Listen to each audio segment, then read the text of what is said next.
está ahorita por eso estaba en la computadora viendo otras cosas, pero... Ahí mientras se van agregando los demás para que veamos y ahí conversemos un poco y veamos la lección de hoy. ¿Les parece? Oremos. Padre, gracias te damos en esta hora por el privilegio que nos das de estar aquí reunidos una vez más, cada uno de los que están adentrándose al estudio de tu palabra.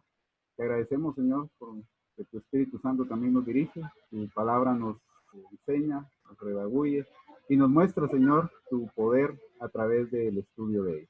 Pedimos que bendigas este tiempo y que sea de edificación para cada uno de mis hermanos y para mi vida también, Señor. En Cristo Jesús, oramos. Amén. Bueno, bienvenidos y bienvenidas. Voy a compartirles el siguiente mientras se van agregando los que faltan. Y me dicen si se escucha bien, porque es un videíto.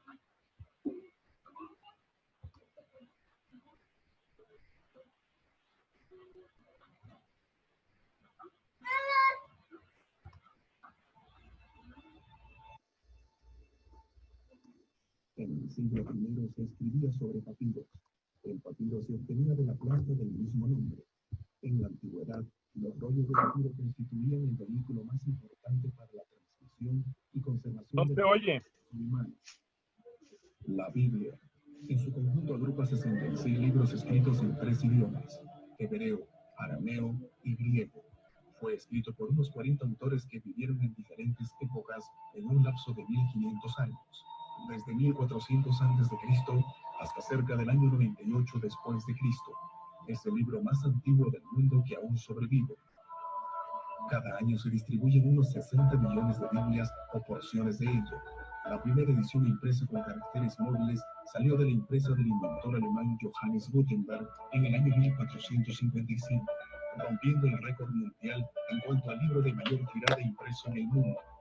Al principio, no existían divisiones entre los capítulos y versículos. Tampoco existían las comas, los puntos y cualquier otro orden gramatical. Las primeras clases de gramáticas surgieron en la época del Renacimiento, durante los siglos XV y XVI después de la era cristiana.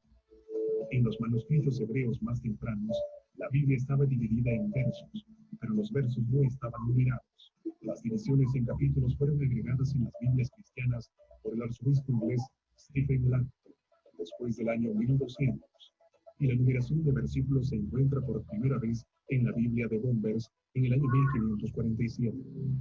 Durante siglos hubo hombres que intentaron destruirla y quemarla. Reyes y césares, incluso líderes religiosos, lo consiguieron con celo fanático. Diocleciano, en el año 303 después de Cristo, ordenó la erradicación de todos los cristianos y su santo libro. Casi todos los manuscritos de la Biblia fueron destruidos. Sin embargo, la ironía de la historia fue que 22 años después, Constantino, en el primer concilio ecuménico, elevó la Biblia a la autoridad infalible. El racionalista francés Voltaire, muerto en 1778, se atrevió a decir que la Biblia, luego de 100 años, solo sería una antigüedad, pero a los 50 años de su muerte, la Geneva Bible Society inauguró su imprenta y casa para producir montones de Biblias. Los inquisidores impidieron durante siglos que se leyera la Biblia, ya que consideraban herética la mera posesión de una Biblia en el idioma vernáculo. El rey Joacim tomó su cortaplumas, rasgó las escrituras en pedazos y las quemó en el fuego.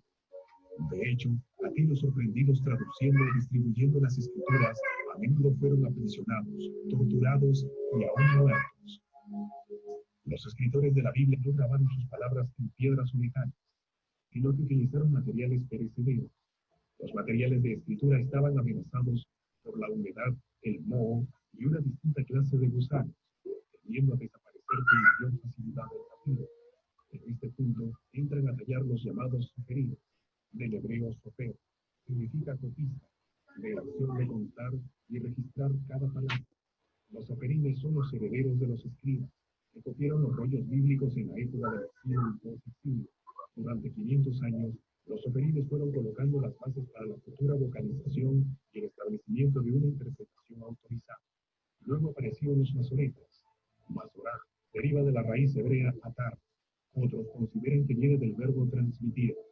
Se dice de los masoretas, calcularon qué letra se encontraba a mitad del Pentateuco, qué frase se encontraba a mitad de cada libro y cuántas veces aparecía en las escrituras hebreas cada letra del alfabeto. Hoy se afirma que contaban las 815.140 letras a cada copia que realizaban. Los Manuscritos son copias hechas a mano sobre pergaminos de piel de cordero, de cabra o de asno. La colección más completa existente hoy de esos manuscritos es la de la Biblioteca de Leningrado, organizada por el judío ruso Abraham Fierkovich. Además tenemos algunos de los más importantes de ellos que han servido en el pasado para la construcción del texto hebreo: el Códice del Cairo, el Códice de Alepo, el Códice de Leningrado, el Códice del Pentateuco del Museo Británico, el Códice Rauching de los Profetas.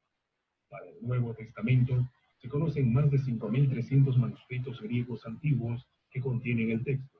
Además han sobrevivido hasta hoy 10.000 manuscritos antiguos con copias del Nuevo Testamento en latín y otros 9.300 con versiones en siriaco, armenio, gótico y etíope, totalizando más de 24.000 manuscritos antiguos del Nuevo Testamento.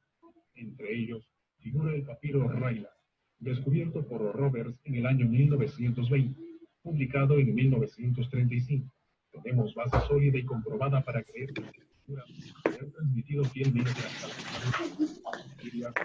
manuscritos descubiertos en el año 1947 a 12 kilómetros al sur de Jericó, en la costa oeste del Mar Muerto. Un pastor de cabras encontró una cueva llamada Qumran, varias tinajas que contienen en su interior rollos escritas en varias lenguas, arameo, griego y hebreo. En parte fueron escritas en y otros en papiro. John Traver las fotografió a detalle y el gran arqueólogo William Albrecht pronto anunciaría que los rollos pertenecían al periodo entre los 500 antes de Cristo y los 100 después de Cristo. La palabra canon significa vara y por extensión un instrumento de medida, una regla o norma. En la actualidad existen dos cánones, pero de hecho solo uno de ellos es el verdadero. El Vaticano ha creado los términos protocanónicos y deuterocanónicos para diferenciar o separar los libros del canon que aceptan los hebreos. El prefijo proto se utiliza para superioridad. El prefijo deuto significa segundo o inferior. También se le da el nombre de libros apócrifos. El primero en dar este calificativo de apócrifo fue el escritor católico Jerónimo, autor de la Biblia Vulgata Latina. Los textos bíblicos de esta época nos dan a conocer tres clases de libros sagrados: la ley, los profetas y los escritos o agiógrafas. Ignoramos cuándo fue definitivamente cerrado el canon judío. Para unos, Esdras y Nehemías, para otros, en la época de los Macabeos. Lo cierto es que los judíos tenían en el siglo I de nuestra era una colección de libros sagrados que consideraban como inspirados por Dios. La actividad literaria de los autores del Nuevo Testamento se extiende por un periodo de unos 60 años. Los cristianos del primer siglo circularon documentos, ya fuera escritos o aprobados por los apóstoles, que contenían una explicación autorizada de los relatos concernientes a la vida y enseñanza de Jesús. A partir del año 393 de nuestra era, diferentes concilios, primero regionales y luego ecuménicos, fueron precisando la lista de los libros canónicos, y estos fueron el concilio de Hipona, el concilio de Cartago, el concilio florentino, el concilio de Trento. En este último, solemnemente reunido el 8 de abril de 1546, se definió el canon de los libros sagrados. Como los libros apócrifos no llenaban los requisitos establecidos por el concilio, este determinó que no tenían derecho a formar parte del conjunto de libros inspirado por Dios. Cuando se hizo la primera traducción de los escritos hebreos del Antiguo Testamento al idioma griego, fueron agregados estos libros apócrifos. La propia Iglesia Católica no los aceptaba como inspirados hasta antes del Concilio de Trento. Otro reto que tuvieron los padres del cristianismo fue traducir la Biblia con sus más de 1.100 capítulos. Antiguamente se demoraba un mes de trabajo para traducir solo una hoja. Escépticos y liberales dicen que las letras de la Biblia solo se pueden aceptar por medio de la fe. ¿Pero qué dicen sus lectores? No es como cualquier libro. Es una cosa divina, espiritual. La palabra escrita. Cuando uno busca la Biblia y encuentra ahí palabras, consejos. Me ha enseñado cómo debo de tratar en mi hogar a mi esposo. Cómo sacar al homosexual de ese mundo, cómo sacar al drogadicto, cómo sanar las enfermedades incurables. Tiene muchas promesas. Por sus llagas fuimos nosotros curados. Yo tuve defensor a residencia médica. Se le daba un hospital. Y simplemente le declaraba que Dios me había sanado. Y Dios me sanó del cielo. El cáncer que no se puede curar. Por tanto, el que no se puede sanar, él me destituyó. Hoy doy testimonio que él me dio la vida. El que lo lee con entendimiento nunca va a llegar a encontrar la vida. Si una persona se puede Ya, verlo, ya casi no se oye. Ayuda para nosotros es salir a la verdad, sacarnos una venda de los ojos. La Biblia es real, fiel, verdadera. La Biblia es infalible.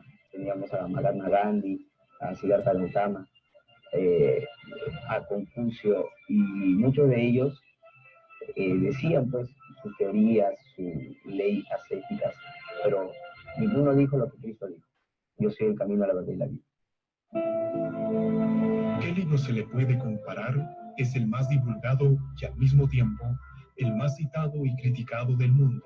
En sus páginas registra hechos históricos que la arqueología los ha comprobado. Los anales del tiempo no han podido esconderla y cada vez que lo intentaron se multiplicaba por millones. Los gobiernos vienen y van, las naciones se levantan y caen, la gente vive y muere. Jesús advirtió que los cielos y la tierra pasarán, pero entonces continuó para denotar que sus palabras no pasarían. Isaías escribió: sécase la hierba, marchítase la flor, mas la palabra de Dios permanece para siempre.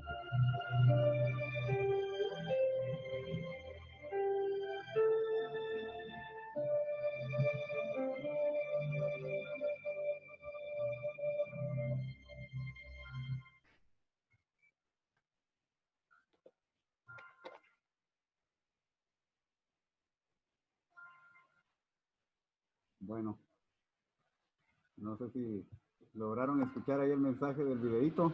Básicamente es un recorrido en la historia de la Biblia y de, como libro, ¿verdad? Que hemos tenido a bien tenerlo hoy. Y bueno, les quise compartir eso porque acá en Guatemala, para los que no sabían, pues no sé cómo es en otros países, pero acá en Guatemala en este mes de agosto se celebra el mes de la Biblia. Y es interesante pues también encontrar ofertas en las librerías cristianas o en las sociedades bíblicas de este maravilloso libro. Y bueno, ¿por qué les compartí este videito corto? Bueno, me sirvió como introducción porque hoy nos vamos a adentrar a la segunda parte, así que me gustaría compartir con ustedes desde ya la presentación. Ustedes me avisan si logran verla ahí. Ahí está, hermano, ya se mira. Excelente, hermano. Entonces, bueno, hemos visto las primeras 3 lecciones, básicamente, ¿verdad? Ya en 5 sesiones.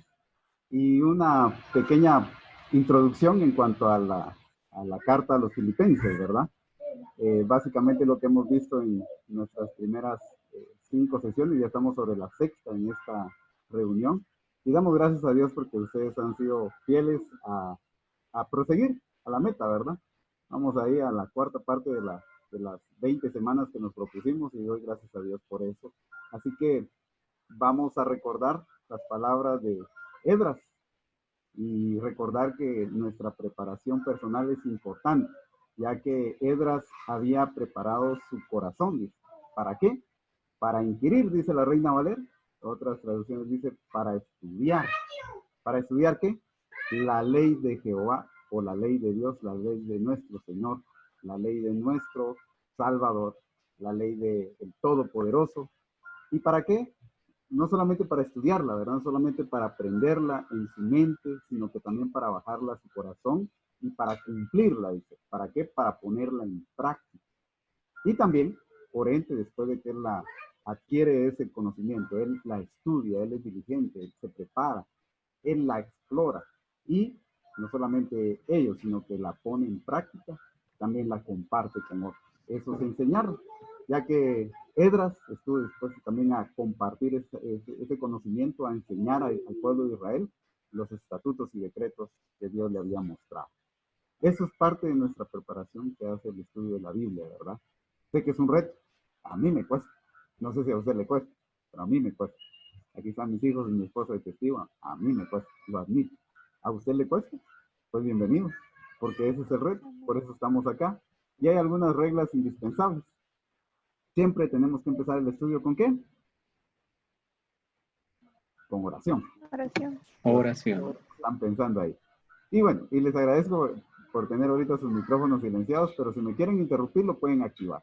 Si no van a estar compartiendo algo, pues mantengámoslo en silencio, ¿verdad? Si no hay interrupción, yo les pido disculpas nuevamente de que estamos en casa y siempre van a haber, pues también ahí pues, pequeñas interrupciones, ¿verdad? Pero a manera de lo posible, tratemos de prestar atención y vamos a hacer un repaso de las 3 reglas de estudio que nos hemos propuesto para poder hacer un estudio inductivo de nuestra vida.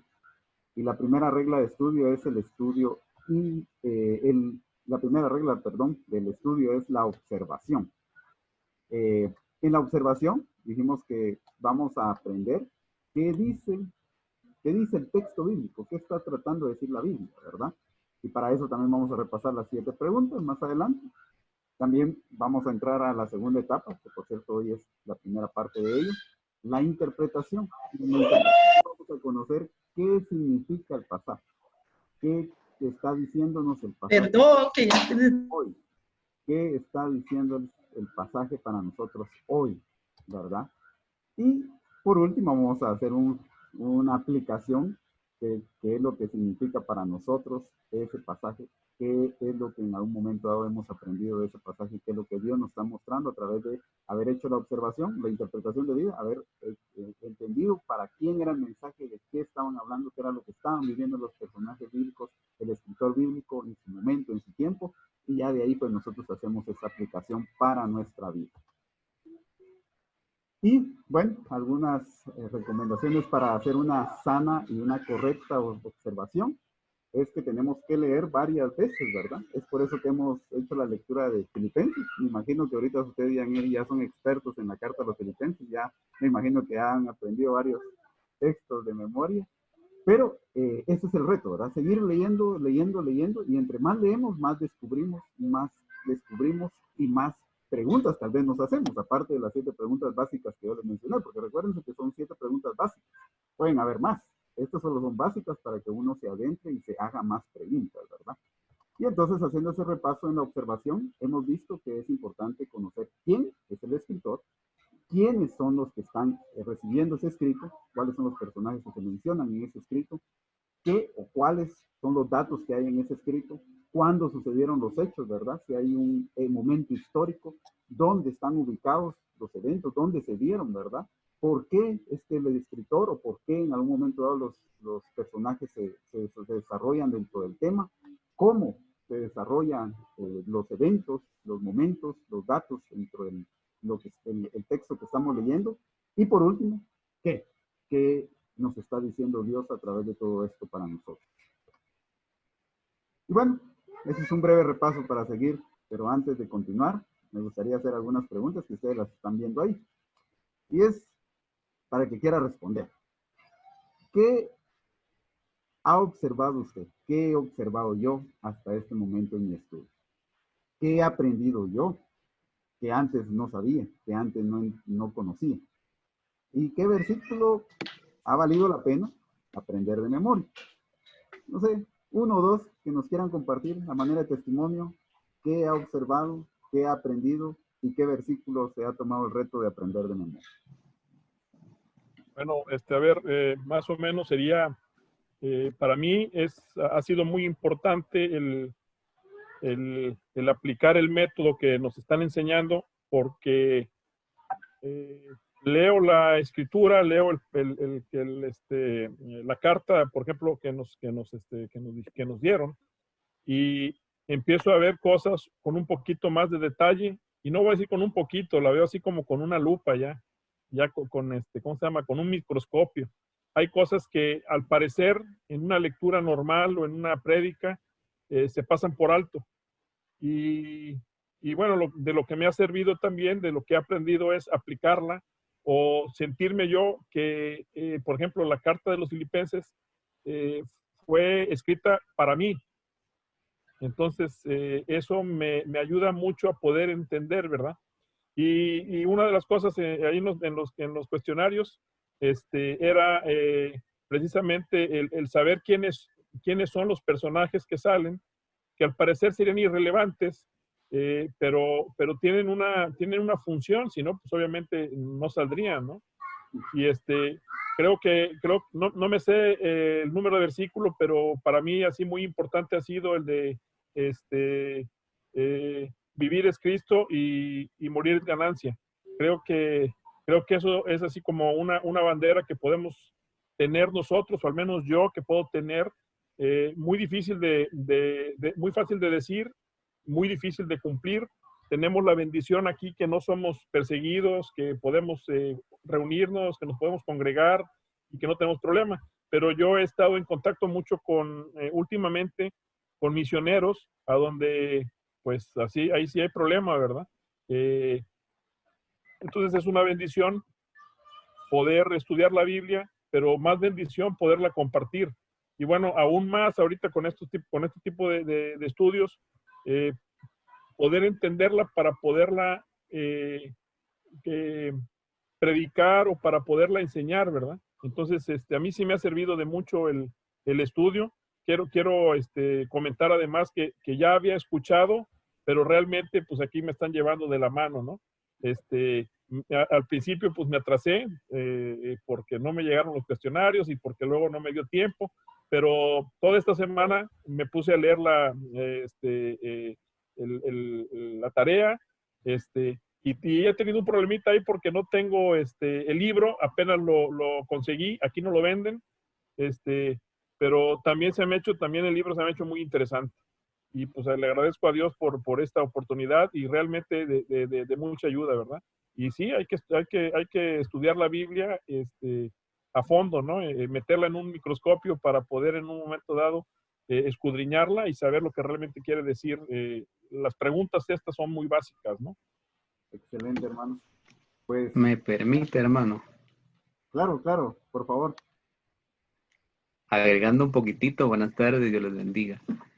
En lo personal, creo que todos, juntamente con mis hermanos, pues no desconocíamos, conocíamos sobre Filipenses, pero no a la profundidad conforme el cuestionario nos ha estado llevando. Y de verdad que ahí sí que el Espíritu Santo trabaja en el corazón y en la mente de cada uno de diferente manera. Quizás algunos son más sensibles, otros quizás no, porque eso es así, ¿verdad? Pero a mí, hermano, me retumbó de muchas citas que puedo conocer de Filipenses, pero me detuve bastante en la forma en que se nos cuestionaba a nosotros en nuestra oración.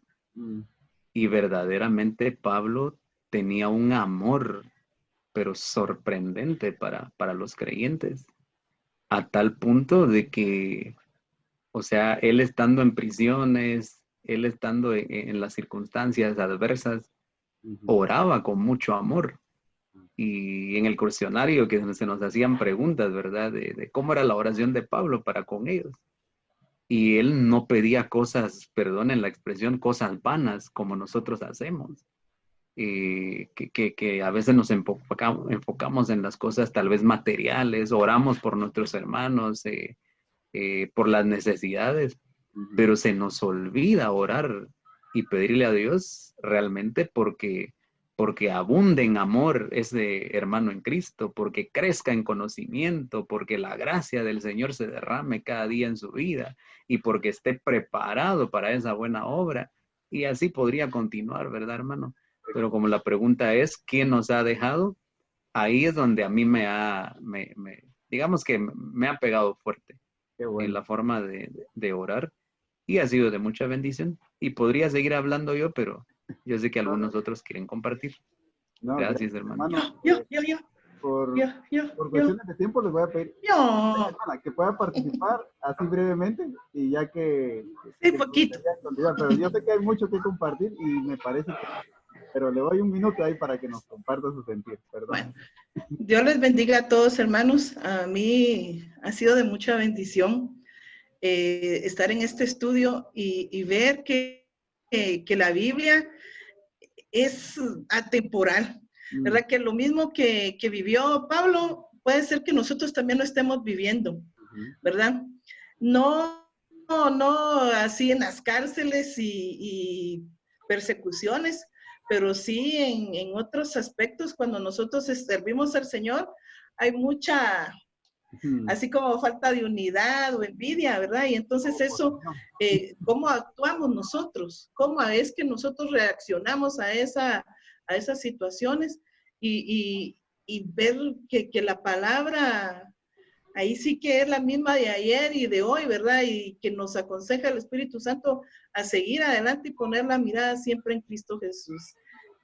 Ha sido de mucha bendición. Que Dios les bendiga y ya, porque si no, sí.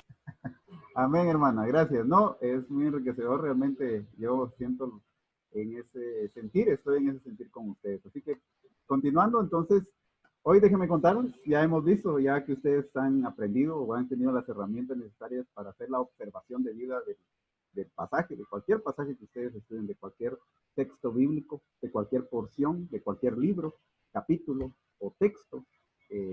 Ya ustedes tienen la metodología para poder observar y hacer una correcta observación. Pero hoy vamos a pasar a la segunda parte, que es la interpretación. ¿Qué es la interpretación? Bueno, después de que hemos observado cuidadosamente y detalladamente, como decía nuestro hermano Olaguer, ahí con lupa, ¿verdad? ¿Ha hecho usted esa observación? Usted déjeme decirle que está preparado o preparada para interpretar el pasaje. Y esto, pues, pasa a entender que realmente es lo que significa lo que hemos observado. Y para ello, pues, la base firme es un fundamento seguro. Para la interpretación correcta es la cuidadosa observación. Si ustedes hasta aquí han hecho buenas observaciones y que he recibido la retroalimentación que ustedes me han dado al ver sus tareas, realmente les felicito. Han hecho la mayoría ha hecho un excelente trabajo. Me atrevo a decir, todos han hecho un excelente trabajo.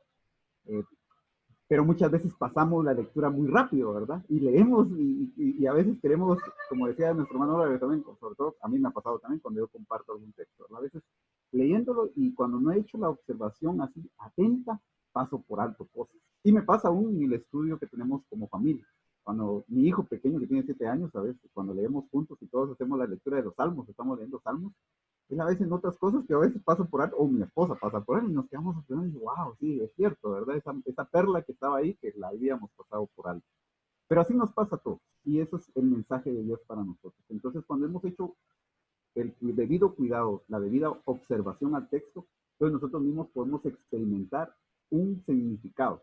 Y de esa manera, pues es lo que nos lleva a la interpretación, a empezar a fluir directamente la interpretación de nuestras observaciones. No de lo que otros digan, no de lo que otras personas nos digan, sino que lo que nosotros vamos observando en cada paso que damos, ¿verdad? Y bueno, una definición de interpretar es básicamente, esta fue la interpretación más básica o más simple que puede encontrar, y es comprender el significado de las observaciones hechas, el mensaje de texto y sus implicaciones. Esto déjenme decirles que es el enfoque de esta y de la próxima clase, que espero que hoy me dé tiempo terminar esta parte, porque si no se agregaría una más, ¿verdad? Pero si nos da tiempo, yo espero que podamos continuar la próxima semana con esta definición. Y bueno, para entender bien la interpretación tenemos que entender dos cosas. Primero, dos naturalezas del texto. La primera naturaleza es divina, la segunda naturaleza es humana. ¿Y cómo así? Bueno, ¿hay una naturaleza divina del texto? Sí. ¿Por qué? Porque la palabra de Dios es inerrante. ¿Inerrante por qué? Porque fue escrita en manuscritos originales que no tenían errores. Y como vieron el videito, ¿verdad? Hay una historia detrás de todo lo que ha acontecido. Y en la historia vemos que han habido muchas personas que han atentado en contra de la Biblia y la han querido destruir literalmente. Han querido desaparecerla. Y a mí me llamó la atención, bueno, ya había leído en un libro, no recuerdo ahorita el nombre, pero cuando lo vi en el video recordé que también lo había leído en una obra, no recuerdo ahorita el nombre, se me fue, ya hace rato que la leí, pero había este señor francés que en algún momento dado él tomó de decir, ya se atrevió a decir, bueno, la Biblia es como cualquier literatura. La Biblia aquí a 100 años la gente ya se va a olvidar y no va a saber de quién es. Y saben la ironía, o la diosidencia diríamos mejor. La casa de este personaje, de este francés, ahora es una de los lugares donde se conforma la sociedad, una de las sociedades bíblicas en Europa y que ha expandido Biblias en todo el mundo. Y han pasado ya más de han pasado 200 años de que este personaje dijo eso. La Biblia es inerrante y la escritura no contiene errores. Es más, segunda de Timoteo 3:16, como lo veíamos la semana pasada, ¿verdad? Toda la escritura es inspirada por Dios. Eso quiere decir que Dios no comete errores. Teniendo en cuenta que la naturaleza de Dios entonces es divina, decíamos, es inerrante. La palabra de Dios también es singular. ¿Qué quiero decir con singular? Bueno, es única en la literatura humana. ¿Por qué? Porque a pesar de que es una colección de escritos de muchos autores de distintas épocas, pero con un solo compendio, en una sola unidad, no tiene contradicciones. Aunque a veces puede parecer que parezcan algunas ahí, pero no. La Biblia no contiene contradicciones. Y para ello también debemos entender que como la Biblia tiene una naturaleza divina, el texto es divino, porque es palabra de Dios y la palabra de Dios es especial. Es un libro que es grande, porque tiene 66 libros que son más pequeños. Hemos dicho que contiene profecías, contiene profecías específicas cumplidas al pie de la letra. Déjeme decirle que el 96 o 95% de las profecías bíblicas se han cumplido. Tenemos un 5 o un 4% que falta por cumplir, y eso es el tiempo futuro, que es cuando nuestro Señor Jesucristo venga. Pero todas las profecías se han cumplido, y solo falta el fin. Ahí podríamos decir que es la única profecía que falta que se cumpla. Pero contiene también historia, contiene poesía. Le decía que con mi familia estamos leyendo el libro de los Salmos. El libro de los Salmos es una poesía, son himnos, son cantos, son expresiones poéticas de los autores en cierta época, en cierto lugar. Pero también la Biblia contiene parábolas y muchos otros tipos de literatura que por eso la hace especial y es una escritura divina, es un texto divino especial porque es palabra de Dios. La palabra de Dios también tiene naturaleza divina. ¿Por qué? Porque exige ser interpretado por el Espíritu Santo. Ya ustedes escuchaban los testimonios en el video, ¿verdad? También ustedes compartían sus propios testimonios. No se puede entender la iluminación de la Biblia sin el Espíritu Santo. Por eso es importante orar. Por eso es importante orar, hermanos. Y por cuestiones de tiempo no nos da tiempo leer vamos a leer 1 Corintios 2, 14 al 15, pero los otros textos los vamos a pasar por alto por cuestiones de tiempo, pero se los dejo ahí para que ustedes lo recuerden. Lo vimos en la primera sesión, Juan 5, 39 al 40 y Juan 7, 16 al 17. Y 2 Timoteo 3, 16, pues la semana pasada hicimos un pequeño análisis ahí. Entonces, ¿qué dice 1 Corintios 2, 14 al 15? Pablo es el que está escribiendo esta carta. Y dice, pero el hombre natural no acepta las cosas del Espíritu de Dios. ¿Por qué? Porque para él son necedad. Dice la Nueva Versión Internacional, locura, dirían otras traducciones. Y no las puede entender porque se disciernen espiritualmente. Entonces, podemos ver que la naturaleza del texto es divina porque es Dios el que la ha hecho divina y Dios es divino. Pero para el que no tiene el conocimiento de Dios, para el que no tiene la comprensión de Dios, dicen, estos están locos. Saber de qué están hablando. Es por eso que cuando empezamos este estudio, lo primero que yo les dije, las primeras detalles que compartimos, las primeras reglas básicas de la preparación personal es tener a Jesús en su corazón, tener el Espíritu Santo ya en su vida. Porque si no tenemos el Espíritu Santo, se nos va a hacer difícil entender el texto, difícil. Así que si usted no ha tenido su encuentro con Jesús, si usted no ha tenido ese encuentro único que solamente lo tenemos cuando tenemos ese acercamiento con Jesús, pues acérquese a Él. Y a través de entregar su vida a Él, usted va a poder tener esa claridad. Ya no va a ser locura el texto bíblico. Pero la segunda naturaleza es humana. ¿Por qué decimos humana? Bueno, la naturaleza del texto es humana porque Jesús fue divino y humano. Jesús es 100% Dios y 100% hombre. Y Él es la palabra de Dios para nosotros. ¿Por qué? Esto lo dice Juan 1:1. En el principio era el verbo, y el verbo era con Dios, y el verbo estaba con Dios, y el verbo era Dios. Juan 1:14 también nos dice que Jesús es el cuerpo humano, el verbo se hizo carne. Por eso es que existe la expresión del Dios divino que se encarnó. La encarnación es la muestra de que Dios se humanó. Si usted no creía que Dios era humano, déjeme decirle que Dios se humanó en Jesús. Dios se hizo hombre. ¿Y por qué? Bueno, nuestra palabra Biblia viene del griego bib, como lo veíamos en el dedito, así a grosso modo, estoy haciendo un repaso, de donde viene nuestra palabra, que por cierto, a veces ustedes se hacen más familiar con estas palabras, biblioteca y bibliografía. Eso lo vemos cuando estudiamos o cuando vamos a la escuela, ¿verdad? Nos hablan de la biblioteca y la bibliografía. La biblioteca es un lugar donde tengo muchos libros, como la estante que tengo ahí atrás, que digamos es mi biblioteca personal. Ahí tengo algunos de mis libros que he adquirido, que me han obsequiado. Y la bibliografía, pues es todos aquellos escritos en donde cuando uno da o comparte algo, pues da crédito, o en algún momento dado, cuando uno hace una investigación, pues saca en algún momento dado algunos libros, algunos temas, y hay autores que han hablado de eso. Eso es una bibliografía, así a grosso modo.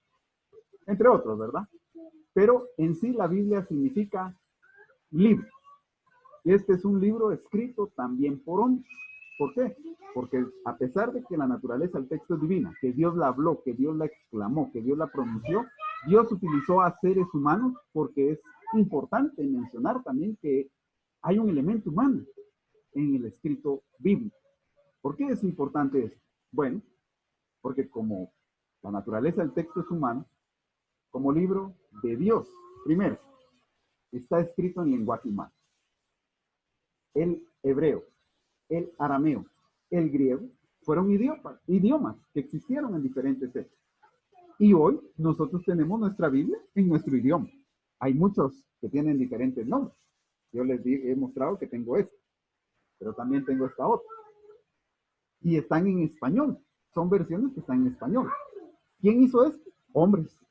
Pero eso no quiere decir que sea palabra de Dios. Es un libro escrito en un lenguaje humano, en una comunicación humana. Contiene todas las características de la literatura humana. Por eso debemos de tratarla como cualquier comunicación humana, pero ojo, al leer y estudiar, debemos preguntarnos qué está en mente del escritor bíblico. Y en esta parte, para este estudio, estamos usando la carta a Filipenses. Debemos de preguntarnos qué estaba tratando, qué había en la mente de Pablo cuando escribió la carta a los Filipenses. ¿Qué le estaba tratando de comunicarle a su audiencia? Y por eso es importante ver ese lenguaje humano. ¿Qué estaba escribiendo Pablo en su idioma, en su lenguaje? Por eso seguimos diciendo que la naturaleza del texto es humana. ¿Por qué? Porque como libro de Dios, también encontramos que refleja a sus autores humanos. Sus autores humanos son seres humanos, como usted y como yo. Ellos tenían un carácter, tenían una educación, una cultura, una costumbre, un estilo de expresión. Yo ahorita estoy teniendo la libertad más, como ya tengo más confianza con ustedes, que estoy haciendo mucho movimiento con mis manos, ¿verdad? Pero en el lenguaje que, en la carta, por ejemplo, que estamos estudiando de Pablo, Pablo usó su lenguaje, usó la forma como él se comunicaba. Y esto lo podemos notar cuando ya tenemos el conocimiento, por ejemplo, del idioma griego. Hay una clara muestra ahí cuando alguien escribe. Les voy a poner un ejemplo más fácil. Bueno, en griego hay diferencia con Juan, Pablo y Pedro. Ya uno cuando tiene ese conocimiento puede leer y ver esas diferencias de cómo escriben estos autores. Pero le voy a poner un ejemplo cotidiano. Usted conoce a sus hijos. Si usted no es mamá o papá, conoce a sus hermanos o a sus parientes. Y por ejemplo, cuando alguien escribe algo en una hoja o mancha la pared, usted ya conoce la letra, ¿verdad? Ya sabe, dice, y si son hermanitos, si son, por ejemplo, mis hijos, ¿verdad? Mi hijo, el mayorcito, sabe escribir, pero el chiquito le está siguiendo ahí. Y cuando hacen alguna travesura, alguna mancha en la mesa o con el lápiz en la silla que le gusta pintar, entonces ya sabemos quién hizo eso, ¿verdad? Pues conocemos el tipo de letra de nuestros hijos. Algo parecido pasa en la Biblia. En la Biblia podemos conocer al escritor bíblico por cómo escribe, por cómo él está escribiendo. Pero seguimos.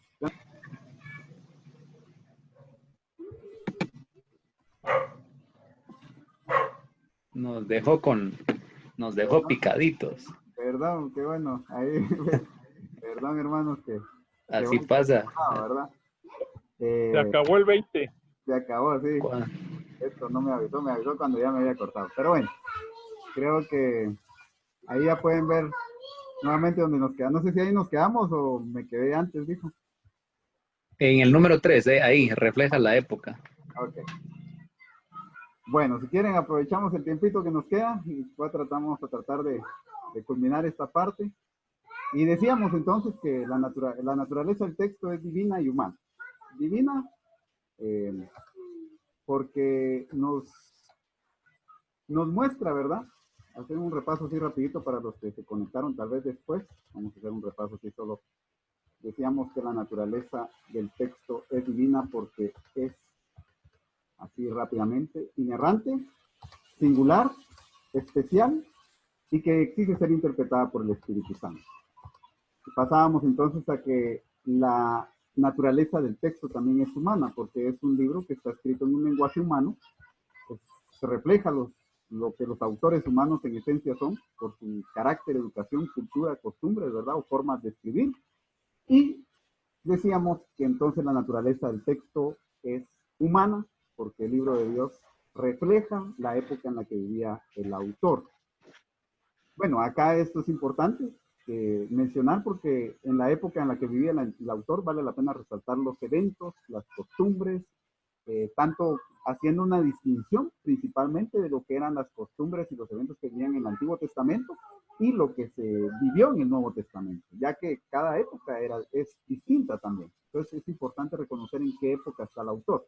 En el caso de Pablo está en el Nuevo Testamento, él está en una época en la cual pues también están sucumbidos bajo el Imperio Romano.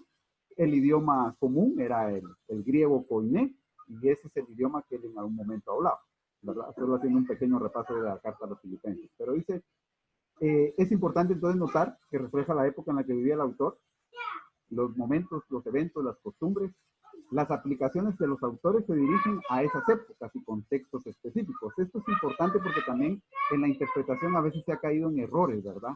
Tratando de traer a nuestra época interpretaciones que fueron dadas para cierta época en la que los autores bíblicos vivieron y en lo que en algún momento dado la iglesia en aquel entonces vivió. Pero vamos a ir hablando de esto más adelante. Algunas exhortaciones, mis hermanos, después de haber visto y entendido que el texto bíblico es divino y humano. ¿Por qué? Porque Jesús fue hombre y es hombre y es Dios, ¿verdad? Pero debemos de tener mucho cuidado al interpretar la Biblia, mis hermanos. Esto va para cada uno de nosotros. ¿Por qué?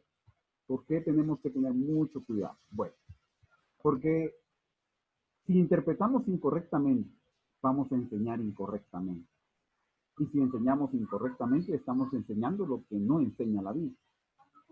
Y esto, mis hermanos, con todo respeto lo digo, con toda preocupación lo digo yo también, porque podemos ser culpables de enseñar herejías y así deshonrar a Dios y tal vez, con mucho temor lo digo, enviar a alguien al infierno. Por eso debemos de tener cuidado cómo nosotros estamos interpretando la Biblia y cómo nosotros podemos evitar caer en esos errores. Pero estas son exhortaciones de la misma Biblia. Veamos algunas muestras que, siguiendo con Pablo, el autor que estamos estudiando, vemos cómo en Efesios 5:17 dice, por tanto no seáis insensatos, sino entendidos de cuál sea la voluntad del Señor. Vean ustedes acá la palabra que he resaltado. Entendidos, no insensatos. ¿Por qué? Porque debemos entender cuál es la voluntad del Señor. Claro, ya hemos dicho que eso es obra del Espíritu Santo, pero también nosotros vamos cultivando ese entendimiento, ¿verdad? A través de cómo vamos haciendo uso de la misma palabra de Dios. ¿Por qué? Porque la voluntad de Dios demuestra a través de una interpretación correcta lo que dice su palabra. No lo que nosotros decimos, sino lo que la misma palabra dice. Otro texto que les puedo compartir acá es 2 de Timoteo, también siempre el mismo autor, Pablo. En 2 de Timoteo 2:15 dice, procura con diligencia, ojo acá, diligente, ser diligente, presentarte a Dios aprobado, que no tiene de qué avergonzarse, que usa bien la palabra de verdad. Diligente y usar bien, ¿qué? La palabra de Dios. Y bueno, ¿qué quiere decir Pablo acá con usar bien? Pablo está tratando de usar una, que para los lectores entendían bien esta palabra. ¿Por qué usar bien? Usar bien tenía el sentido de cortar en línea recta.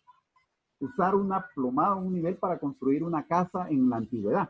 Y aquí les puse una forma como en un país de África hacen las construcciones y usan ese instrumento que se le llama, no sé si lo logran ver ahí, hermanos, la imagen. ¿Sí logran ver la imagen ahí que les puse? Sí, ¿verdad? Sí. Sí, excelente. Gracias, hermano. Esa pita que parece capirucho, dirían, así me dijo un hermanito, hermano, ahí tiene un capirucho. Me dice. No, no es un capirucho, no sé cómo le llaman en otros países, pero eso se le llama una plomada, es una cinta con un un péndulo que tiene ahí para marcar la línea recta, para ver cómo está la construcción, si está en línea recta. Hoy en la modernidad usan lo que está al lado derecho, ese cuadrito rojo que ustedes ven ahí, que es una agüita de color con una burbuja en medio y va midiendo el nivel cuando se hace alguna construcción o cuando se hace un nivel. Eso significa el texto. Lo que cuando Pablo está diciendo acá en 2 Timoteo, procura usar, o sea, que usemos bien la palabra de verdad, está diciendo que debemos de construir bien, debemos de medir que esté correctamente esa palabra en su nivel. Eso es similar, ¿verdad? Al trabajo de construcción. Si nosotros hacemos un buen trabajo, dice el texto, dice Pablo, que no vamos a tener de qué avergonzar. Y pongo el ejemplo ahí de la construcción, ¿verdad? Si se hace una buena pared, pues esa pared va a estar recta. Y sobre todo, cuando venga un temblor, cuando venga algo que la mueva, no va a caer. Como lo dice también allá Marco, ¿verdad? Hablando de los dos personajes ahí que aparecen, el que construyó sobre la roca y el que construyó sobre la arena. Pero bueno, es otro tema ahí. Pero eso es lo que significa que medir bien, hacer una buena medición para no salir afectados, para que no seamos avergonzados, ¿verdad? Otra exhortación que también Pablo hace, bueno, en este caso es el libro de Hechos, allá es Lucas, el escritor, ¿verdad? En Lucas 17:11, que está narrando todos los eventos que están viviendo en los inicios de la iglesia. Y Lucas es el escritor acá en Hechos y dice, recibieron la palabra con toda solicitud, escudriñando cada día las escrituras para ver si estas cosas eran así. Acá en el contexto de la carta está hablando de la iglesia de Berea, cuando Pablo llegó a enseñar a Berea y todos los que le oían, los creyentes en Berea, leían, pero ellos no solamente escuchaban lo que Pablo les decía, así como lo están haciendo ustedes ahorita conmigo tal vez, sino que iban a la escritura y veían, sí, lo que Pablo nos está diciendo es verdad. Esto dice la palabra de Dios. ¿Cuántos de nosotros hacemos eso en el culto? ¿Cuántos de nosotros vamos siguiendo lo que nuestro pastor o predicador está enseñándonos y vamos comparando que lo que está en la Biblia sea verídico? Yo no sé si usted tiene ese hábito, esa costumbre, pero le animo a que podamos también filtrar las enseñanzas que nos dan, sobre todo ahora en el internet o en el YouTube o en el WhatsApp. A veces nos digan videos, yo le presto atención a todo lo que me dice. ¿Por qué? Porque a veces puede que hay ahí algo que puede que no esté bien. Y yo puedo caer en ese error, hermano. Yo ahorita me estoy exponiendo acá con ustedes. Yo ahorita me estoy también probando aquí delante de ustedes. ¿Por qué? Porque eso también nos hace a nosotros, darnos cuenta, ¿verdad? Ir siendo mejores cada día. Pero recuerde que una doctrina correcta de la Biblia descansa en una interpretación correcta. Y como lo decía la frase anterior, observaciones correctas van a dar por resultado interpretaciones correctas. Nunca debemos, y aquí lo digo con todo respeto también, si usted tiene el don de enseñanza, si usted tiene el don de predicar, si usted tiene el don de exhortar a otros, nunca debemos de pararnos y enseñar sin una buena preparación. No sé cuánto tiempo toma usted para preparar un sermón, para preparar una enseñanza bíblica, para preparar una escuela dominical o en su grupo, en su célula. No sé cuánto tiempo tarda usted para hacer un estudio de lo que va a compartir, del tema que va a compartir. Mínimo, hermano, usted se va a dar cuenta cuánto tiempo, cuántas semanas vamos a pasar estudiando, por ejemplo, una carta. El libro completo, cuántas semanas hemos estado ya, llevamos los primeros 2 capítulos. Y vamos ahí a pasito. Ya llevamos 6 semanas y apenas llevamos 2 capítulos de una carta. Y es solo para darles una muestra, ¿verdad? Pero algunos peligros cuando no se tiene una sana, una correcta o la guía para hacer una interpretación correcta de las escrituras es que podemos caer en algunos peligros. Y uno de esos peligros es torcer las escrituras. ¿Por qué? Esto sucede en algunos métodos que los vamos a ver más adelante, pero existen algunos métodos incorrectos para interpretar que llevan a errores y que conducen a no decir la verdad. Por ejemplo, 2 de Pedro 3:16, es el apóstol Pedro que está escribiendo acá, dice, habla de torcer las escrituras, habla ya en su segunda carta. ¿Por qué? Porque hay sectas hoy en día, hermanos, que parecen cristianos, digo parecen, entre comillas, porque no son cristianos, porque ellos tuercen, aún hacen traducciones de la Biblia para que enseñen lo que ellos quieren que enseñen o lo que ellos quieren que crea la gente porque ellos creen esto. Y yo les voy a ir mencionando algunos ejemplos así rápidamente. Por ejemplo, Esto es parte, por ejemplo, les muestro, ¿verdad? Algunos de los peligros. El punto 1 decíamos que es torcer las escrituras, sacar a veces ideas o creencias y hacer que la Biblia diga eso. Eso es torcer las escrituras, dice el apóstol Pedro. Pero hay algunos métodos que se usan todavía hoy en día para hacer y enseñar a veces creencias o ideas que no son bíblicas. Y esto es parte, les decía, de un estudio que tengo también de métodos de interpretación bíblica. Por cierto, hermano, le dejo ahí para si usted está interesado y quisiera ir profundizando cuando terminemos este estudio. Estoy pensando adentrarme para el próximo año y estoy preparando ahí un material para que juntos podamos explorar el próximo año aquellos que se suban a ese barco. Les dejo la invitación ya por adelantado. Los principios de interpretación, porque hay algunos principios básicos para interpretar. Ahorita solo les voy a dar una pincelada, pero si a ustedes les interesa, escríbanme ahí al correo o al WhatsApp, díganme, hermano, yo estoy interesado en cómo es los principios de interpretación, y yo le voy a hacer llegar la invitación más adelante cuando terminemos esta serie. Pero por ahora le puedo decir que el método, uno de los métodos que se usaban y que se usaban en la antigüedad y que algunos todavía lo usan, es el método alegórico. ¿Qué es el método alegórico? Bueno, el método alegórico busca buscar un significado espiritual más allá del significado literal o obvio del texto bíblico. Estas son algunas de las debilidades que tiene este método alegórico al espiritualizar un texto bíblico. Vean ustedes algunas de las debilidades. Dice, primero, no toma en cuenta el valor del significado histórico y literal de la Biblia.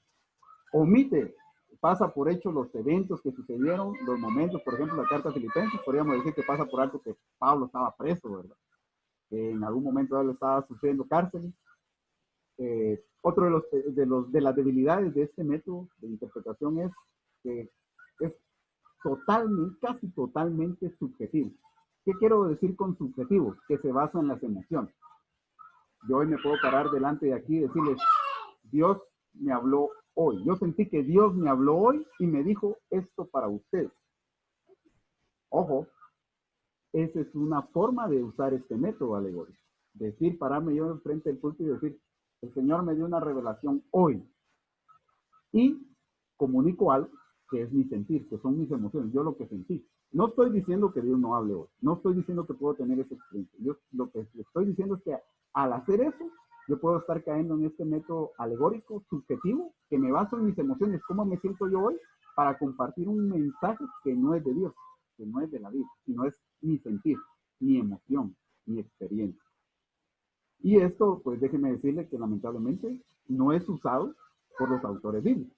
Digo lamentablemente, porque algunos quisieran que los escritores bíblicos, a veces creemos que parece, o hay algunas cosas, aquí les puse, por ejemplo, Gálatas 4, 22 y 31. No me da tiempo para leerlo, pero anótelo ahí, o vea después el videito y búsquelo en su Biblia, y lea de qué habla Pablo ahí en Gálatas 4, 22 al 31.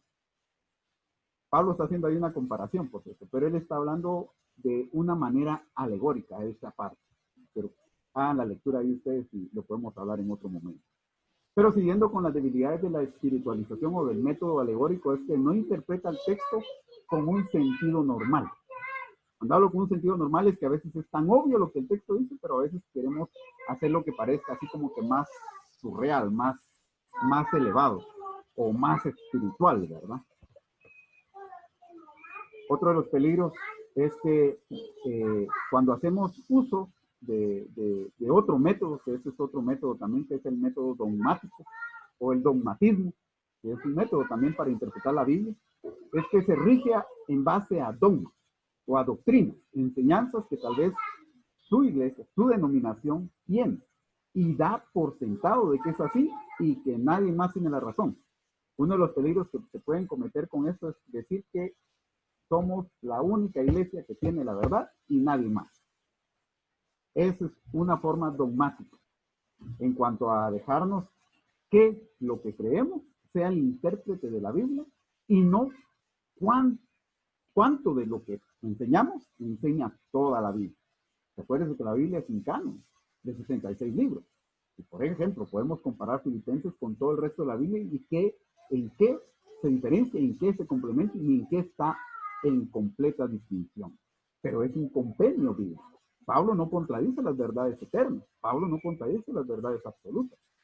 Pablo está afirmando verdades eternas y que cada uno de nosotros hemos ido experimentando y sintiendo en estas semanas que hemos avanzado. Pero el método dogmatismo, les voy a poner un claro ejemplo.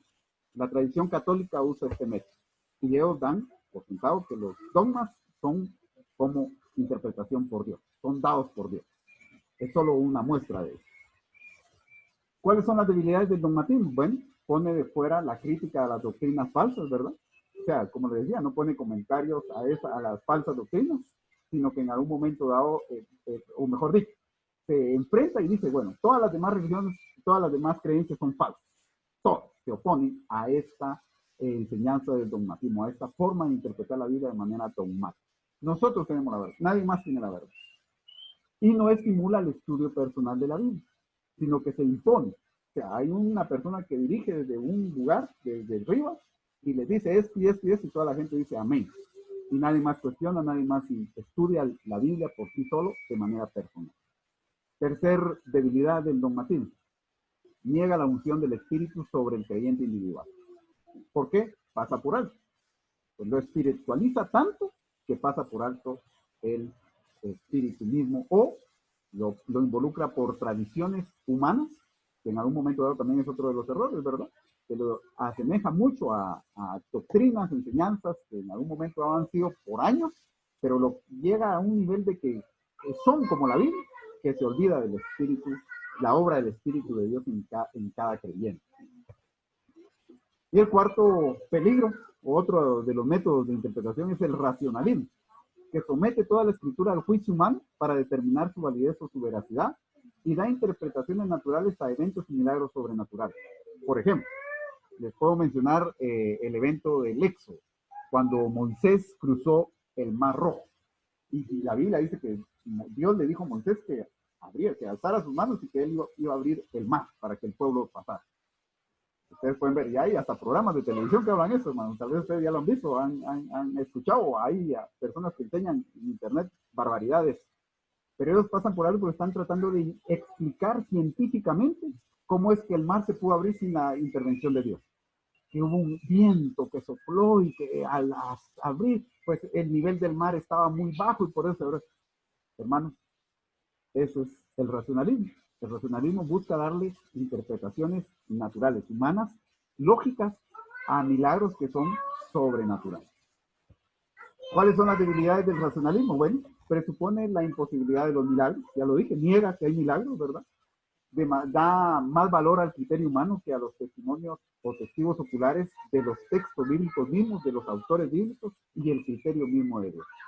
Saca de lado todo lo espiritual, saca de lado todo lo que tiene que ver con la esencia, la naturaleza y los milagros. Pues Dios sigue haciendo milagros, como veíamos en el video. Dios sigue obrando milagros. Yo no niego que Dios siga haciendo milagros. Pero tampoco podemos darle mucho realce a eso, porque eso sería irnos al extremo, ¿verdad? Que ese es el otro extremo, otro de los peligros, el misticismo.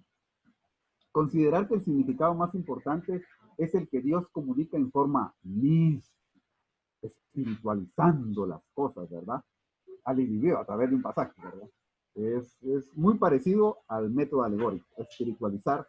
El método místico es espiritualizar, va de la mano con el método alegórico. ¿Cuáles son las debilidades del misticismo? Bueno, es muy subjetivo también. Se basa en las emociones, en lo que yo siento, en lo que yo experimento, y no en lo que realmente está diciendo el texto bíblico. Puede conducir a grandes errores, hermanos. Y vamos a ver algunas sectas que vamos a verlo cuando veamos los métodos de interpretación. Vamos a ver esa parte. Pero por hoy les vamos a dar una pincelada. Pero por hoy nos vamos a quedar con que la importancia del método correcto es indispensable seguir las reglas, hermanos. Hay reglas.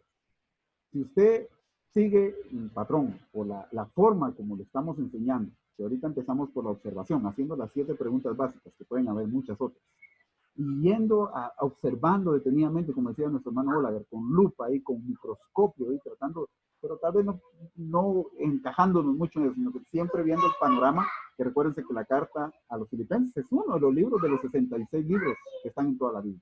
¿Cómo se enlaza todo eso? Vamos a tratar de ver de esa manera general cómo la carta a Filipenses se encaja en todo el canon bíblico. Y no basta ser sinceros, hermano. Hay que seguir las reglas. Tenemos que ser, porque un hermano me dijo, ay, hermano, le soy sincero, no hice la tarea. No, está bien ser sincero, hermano.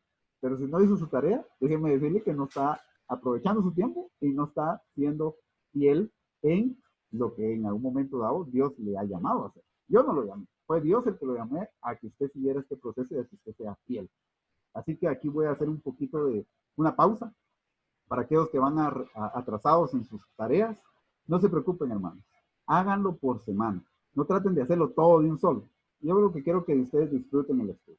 Es más, el estudio lo dividí en 10 semanas, pero tenemos 20 semanas en el programa completo, porque yo sé que algunos van de diferentes, todos tenemos diferentes formas de aprender también, y quiero que ustedes disfruten el estudio. No quiero que lo hagan por hacer, quiero que lo disfruten. Si usted va atrasado, hágalo por semana, vaya haciéndolo por donde se quedó, no se preocupe por el tiempo, trate de terminarlo, sea fiel, haga los pasos seguidos y disfrútelo, hermano, disfrútelo, porque después usted esto le va a servir para otros libros que usted va a emprender su estudio personal, para otras enseñanzas que usted va a hacer. Así que no corran, hermanos, no corran. Si usted se atrasó esta semana, omita la semana, borrón y cuenta nueva, empiece de cero y diga, bueno, empiezo aquí la semana 1, la siguiente hago la semana 2, la siguiente semana hago la semana 3, y no corramos, no estamos para correr, ¿verdad?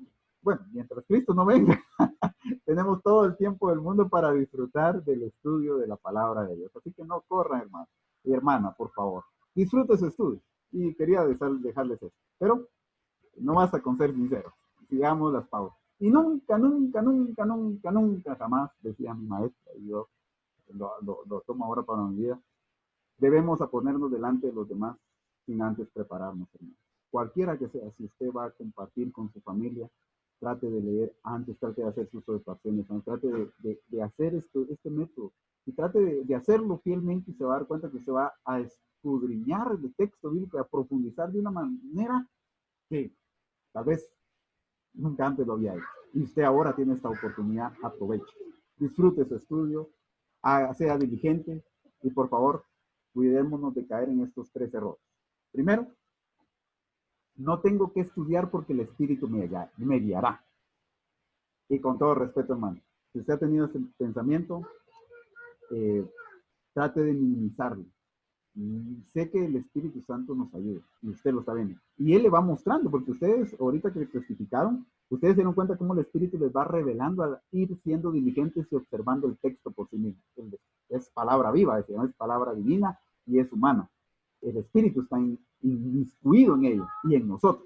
Pero no caigamos en el error de, bueno, como el Espíritu me guiará, mañana domingo voy a predicar y solo agarro mi Biblia y lo primero que me saque ahí en mi Biblia voy a hablar. No hagamos eso. Segundo, este mensaje, esto que Pablo me está hablando aquí de la oración, no, esto no es para mí, esto es para la hermanita tal o para el hermanito tal que no ora. Ya me di cuenta que no ora. No, hermano. El texto está hablándonos a nosotros. A mí me habla. Si yo no oro, el texto me está diciendo que yo no oro bien, que estoy orando mal y que tengo que mejorar en mi forma como estoy orando. Así debemos de leer la Biblia. El texto es para nosotros. Después, pensar para otros. Tercero, no tengo tiempo. Hermanos, no hay tiempo. Y el tiempo ya se nos acabó. Es más, yo les estoy robando ahorita ese tiempo. Siempre no tenemos tiempo. Pero si nos programamos, el estudio, la guía de estudio está programada para 30 minutos máximo, una vez, un día a la vez. Lunes, martes, miércoles, jueves, viernes. En 5 días usted puede tomar 30 minutos diarios para hacer su estudio. Tome ese tiempo, aparte, sea diligente, haga un calendario, ponga su reloj, su alarma de su celular para tomarse el tiempo también. Pero por favor, hágalo, hermano, y no caiga en estos errores. Son algunas de las recomendaciones. Más adelante vamos a ver la importancia del contexto, el lugar del pasaje dentro del texto mayor. Es necesario a veces comparar el tema y el propósito del libro, los versículos anteriores, los versículos posteriores, la enseñanza completa de la Biblia, ¿verdad? Cómo abarca en toda la Biblia, pero eso lo vamos a ver más adelante. También algunos otros textos similares que hablan a veces lo mismo, ¿verdad? Que tienen a veces, se identifican con el texto que estamos leyendo, y para eso pues lo encontramos al hacer nuestra lectura diaria o cuando hacemos uso de alguna referencia cruzada. Pero por último, no está de más decirles que es un reto mayor, conocer nuestra Biblia, leerla, estudiarla, es una tarea de toda la vida, hermano. Así que yo les animo a que sigamos adelante y me gustaría pedir favor a un voluntario que nos despida con palabras de oración, ya que damos por concluida esta sesión por hoy, y agradecerles a ustedes por su fidelidad y porque en algún momento dado están disponiendo también de su tiempo para que compartamos y aprendamos juntos de la palabra de Dios. Así que, no sé, algún voluntario o voluntario que nos quiera dirigir con palabras de oración para concluir, y damos por terminado nuestro estudio. Nos miramos la próxima semana. Amén, hermano. Oro. Por favor, hermano Olaguer, gracias. Oremos, hermano. Padre, alabamos tu nombre, Señor, porque tú eres bueno. Damos gracias a ti, Señor, por la vida de hermano Héctor, por la vida de cada hermano, hermana presente en este estudio, Señor, que sabemos que tú has puesto, Señor, en nosotros, en el corazón de nuestro hermano Héctor, el de todos, porque tú pones el querer como el hacer por tu buena voluntad. Ahora queremos darte gracias porque hemos terminado una clase más de bendición, de aprendizaje, y queremos pedirte, Señor, que seas tú, por medio de tu Espíritu Santo, quien nos ayude a organizarnos bien, a seguir aprendiendo, a seguir leyendo y estudiando tu palabra, y seguir creciendo, Señor, como nos lo enseña la carta a los Filipenses, en buenas obras. En el nombre de Jesús, te damos a ti la alabanza, la gloria, por siempre y siempre. Amén. Amén. Que el Señor les bendiga, hermanos. Ha sido un gusto para mí compartir. Nos miramos la próxima semana. Disfruten su semana. Amén. Y vuelvo y repito, no se preocupen si van atrasaditos, traten de hacerlo despacio por semana. Tenemos hasta la semana 20, voy a dar para que entreguen todas sus tareas. Así que vayan despacitos, no se preocupen, háganlo, disfrútenlo, aprovechen su tiempo y que el Señor me los bendiga. Nos miramos. Amén. Amén. Dios le bendiga, hermano. Amén. Bendiciones a todos. Buenas noches. Amén.